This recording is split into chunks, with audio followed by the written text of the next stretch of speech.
जब हम हृदय के बारे में, विशेष रूप से ईश्वरीय प्रेम और प्रभु यीशु के अति पवित्रतम हृदय के बारे में सोचते हैं, हमें लगता है कि ये कुछ कहानी है, एक केवल मनगढ़ंत बातें हैं। ये लोग बना बुना के ये सब बातें भावुक होने के लिए, भावनाओं को प्रकट करने के लिए सब उपयोग करते हैं। नहीं, बिल्कुल नहीं। हम आज पवित्र बाइबल पर आधारित विशेष 2 घटनाओं को लेकर हम मनन करेंगे और प्रभु यीशु के जन्मोत्सव और उनके क्रूस मरण, उस पर भी हमारे मनन चिंतन को हम आधार बनाकर और इस प्रेम को हमारे जीवन में हम कैसे अनुभव कर सकते हैं, इन सभी बातों पर आज हम मनन करेंगे। मैं आशा करता हूं कि आप पूरे वीडियो को देखें और ईश्वरीय प्रेम को अपने अभ्यंतर में अनुभव करके इस प्रेम में आप जीने की कोशिश करें। हम देखते हैं कि कैथोलिक कलीसिया में जून माह को प्रभु यीशु के अति पवित्रतम हृदय को अर्पित माह के रूप में देखा जाता है। और हम सब जानते हैं हृदय को, हार्ट को हम प्रेम के रूप में हम देखते हैं। तो प्रेम का रूप है हार्ट, हृदय। एक हृदय केवल एक चिन्ह नहीं है, वास्तव में एक कोई मरा हुआ एक मुर्दे व्यक्ति का हृदय नहीं है, बल्कि एक जीवित व्यक्ति का हृदय, एक धड़कता हुआ हृदय है, धड़कन है उनका। लेकिन ये कोई साधारण मनुष्य का नहीं, बल्कि ईश्वर का। ईश्वर जो ना केवल प्रेम करता है बल्कि प्रेम है। ईश्वर प्रेम है। उस प्रेम रूपी उस ईश्वर का पवित्र हृदय है ये। और इस हृदय से ना केवल उनका प्रेम उमड़ पड़ता है बल्कि उनकी दया उमड़ पड़ती है। और उनका यह प्रेम उन्हें वहां स्वर्ग में आराम से उनकी महिमा में रहने नहीं दिया, बल्कि उन्हें खींचकर यहां हमारी स्थिति में लेके आ गया। यह प्रेम एक प्रेमी को उनकी प्रेमिका के समान या जिनसे वे प्रेम करते हैं उनके समान बना देता है। अंग्रेजी में इसको कंपैशन भी हम बोल सकते हैं। तो प्रेम का एक प्रकटीकरण है। वो कंपैशन क्या होता है? हम पवित्र बाइबल में इसको देखते हैं कि वे तरस हुआ आए। तरस हुआ आना हिंदी में पता नहीं, कोई वास्तव में असली शब्द नहीं है। कंपैशन, कंपैशन भी हम लोग सोचते हैं कि कोई भावना है, नहीं। असली में कंपैशन का मतलब है कि सामने वाला व्यक्ति जिस स्थिति में है, परिस्थिति में है, उस स्थिति में अपने आप को लेके आना, उसको कंपैशन बोलते हैं। पैशन मतलब जिस स्थिति में, भले खुशी में हो या दुख में हो, उस स्थिति में अपने आप को पाना। वास्तव में हम उस स्थिति में नहीं है, लेकिन अपने आप को उस स्थिति में ले आना। वही कार्य प्रभु यीशु मानव रूप में आकर अपने शरीर धारण के द्वारा यहां करके दिखाए, कंपैशन। और उनका पवित्र हृदय उसी प्रेम को, उस कंपैशन को हम पर प्रकट करता है। ये कोई कल्पना का चिन्ह नहीं है, जैसे मैंने शुरुआत में कहा, बल्कि उनके व्यक्तित्व का ये केंद्र है, उनके व्यक्ति का केंद्र है ये। और यही वही स्रोत है जिससे मानवों के प्रति उनका प्रेम, उनकी दया, उनकी कृपा उमड़ पड़ती है। इसलिए इस हृदय को वे भाले से छेदने दिए ताकि आखिरी बूंद रक्त और जल तक उनके शरीर में ना रह जाए, बल्कि आपके लिए और मेरे लिए बहा दिए जाए। और हम सुसमाचार में ऐसे बहुत सारे रेफरेंसेस देख सकते हैं, बहुत सारी घटनाओं को हम प्रभु यीशु के जीवन से देख सकते हैं, जहां प्रभु यीशु इस कंपैशन को, इस प्रेम को प्रकट करते हैं।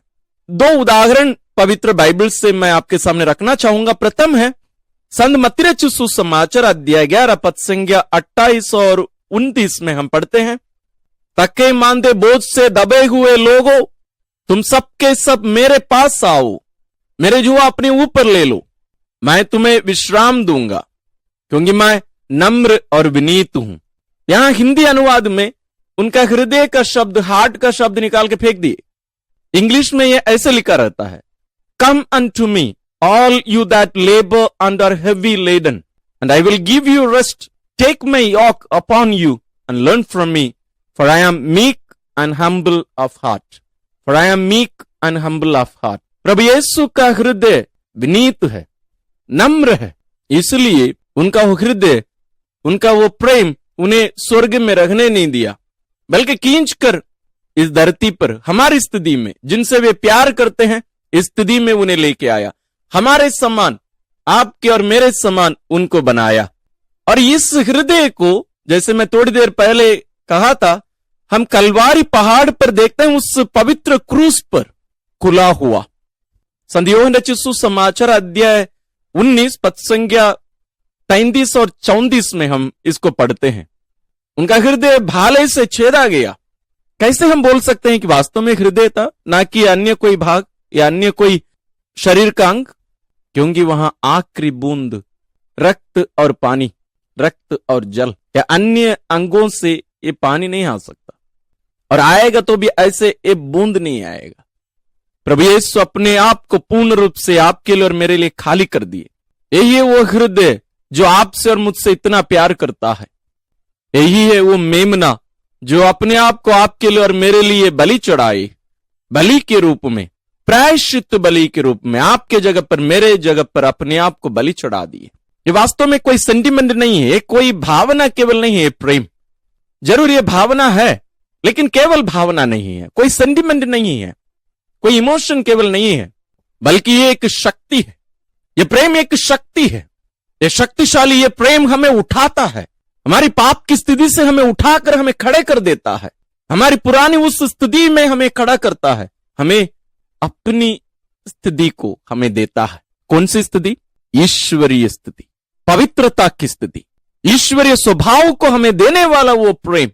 ये कैसे हमें खड़ा करता है? एक घटना हम पवित्र बाइबल से देखेंगे। संत लूकास रचित सुसमाचार अध्याय 7 पद संख्या 11 से 17 में पवित्र बाइबल में इस घटना का वर्णन इस प्रकार है। इसके बाद ईसा नाइन नगर गए, उसके साथ उनके शिष्य और एक विशाल जन समूह भी चल रहा था। जब वे नगर के फाटक के निकट पहुंचे तो लोग एक मुर्दे को बाहर ले जा रहे थे।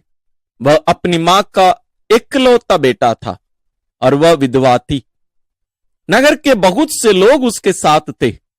मां को देखकर प्रभु को उस पर तरस हो आया और उन्होंने उससे कहा, मत रो। और पास आकर उन्होंने अर्थी का स्पर्श किया। इस पर ढोने वाले रुक गए। ईसा ने कहा, युवक, मैं तुमसे कहता हूं, उठो। मुर्दा उठ बैठा और बोलने लगा। ईसा ने उसको उसकी मां को सौंप दिया। प्रिय भाई और बहनों, यही है वास्तव में हम मनुष्यों की स्थिति। हम मरे हुए थे, हम मर गए थे, हम मुर्दे थे। एक यहूदी को, मृत शरीर को, अर्थी को स्पर्श करना पाप था।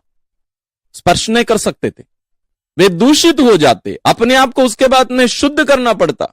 यानी प्रभु यीशु को देखिए, उस मुर्दे के पास जाते हैं, उसको स्पर्श करते हैं।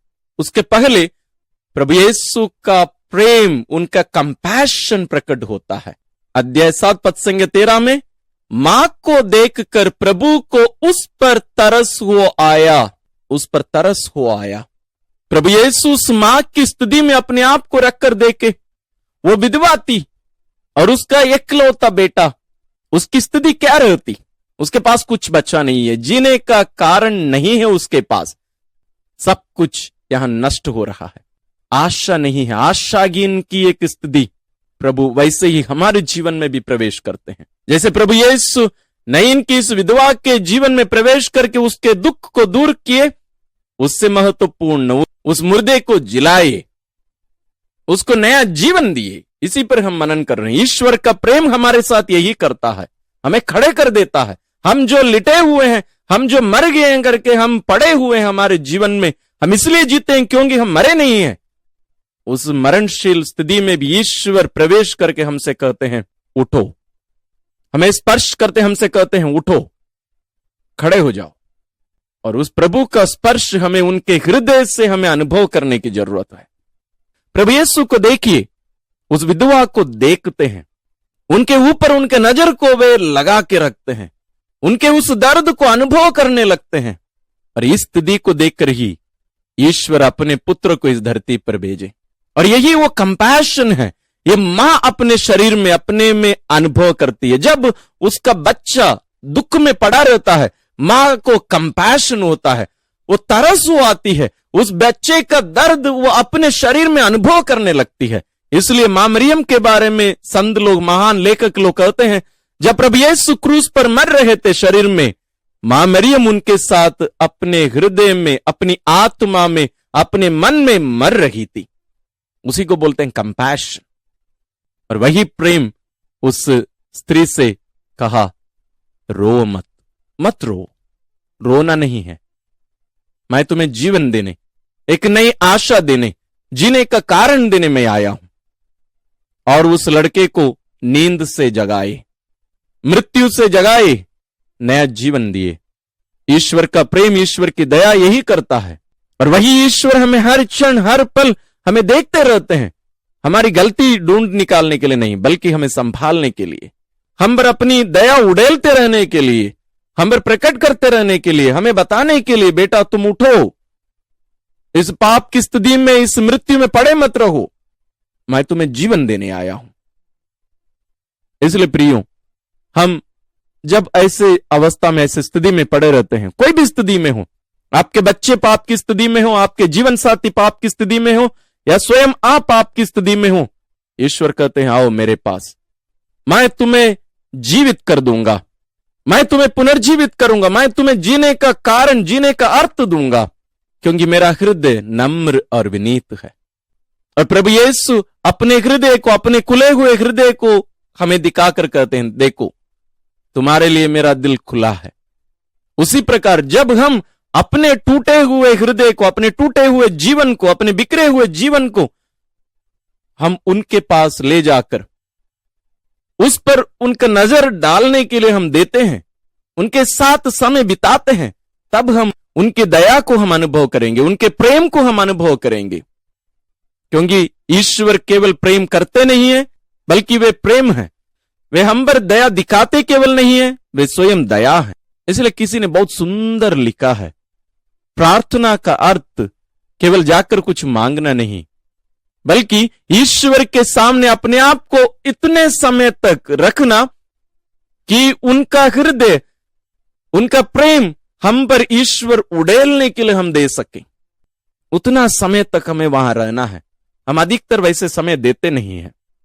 प्रभु यीशु के जीवन से जुड़ी दो महत्वपूर्ण घटनाएं उनके इस अकथनीय प्रेम पर मनन चिंतन करने के लिए हमें प्रेरित करते हैं। एक है बेतलहम में वो बालक, उस अंधकार में, उस ठंड के उस परिस्थिति में, उस माहौल में बेघर होकर वहां पड़ा हुआ था जानवरों के बीच में। वहां उनका प्रेम, उनका कंपैशन, उनकी दया प्रकट होता है। और बेतलहम का अर्थ क्या होता है? रोटी का घर, या रोटियों का घर, या मांस का घर भी कहा जाता है।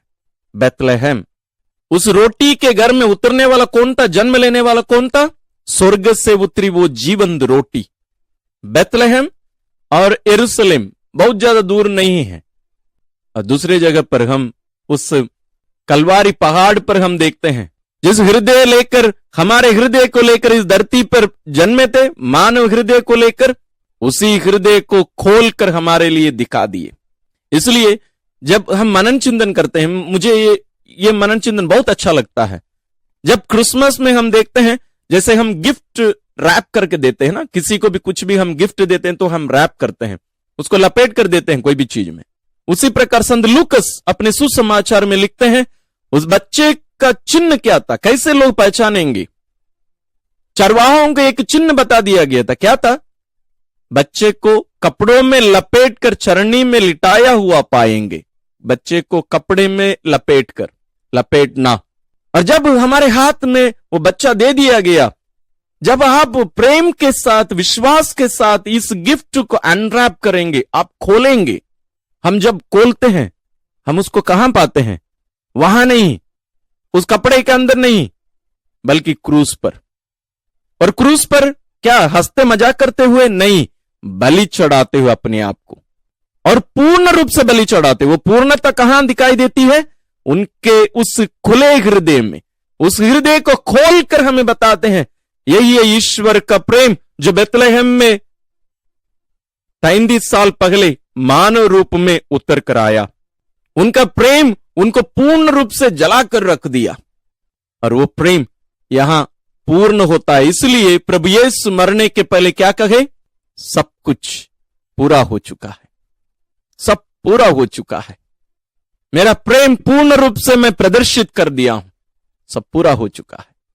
मेरे प्रिय भाइयों और बहनों, हम भी आइए हम बेतलहम जाएं, उस बालक यीशु के सामने हम दंडवत करके खड़े रह जाएं, साथ ही हम उसी यीशु को पवित्र क्रूस पर देखें और उसी यीशु को हम पवित्र यूकरिस्तीय बलिदान में पूर्ण रूप से व्यक्तिगत रूप से वहां शरीर और रक्त आत्मा और ईश्वरीयता के साथ उपस्थित होकर अपने आप को हमारे लिए रोटी के रूप में खिलाते पिलाते हम देखें।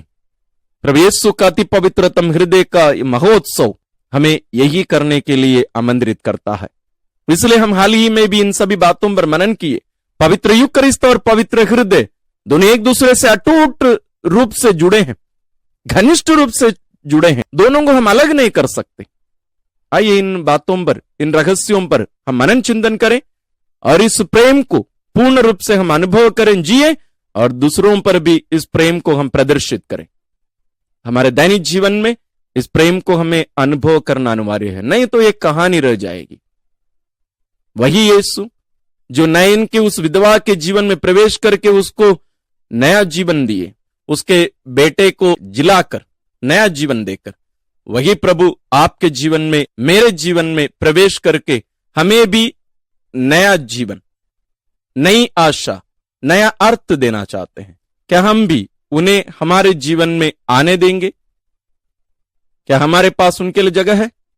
ईश्वर आना चाहते हैं, अपने प्रेम को हम पर प्रकट करना चाहते हैं, आपके इंतजार में। ईश्वर आप सबों को विशेष आशीष और अनुग्रह प्रदान करें।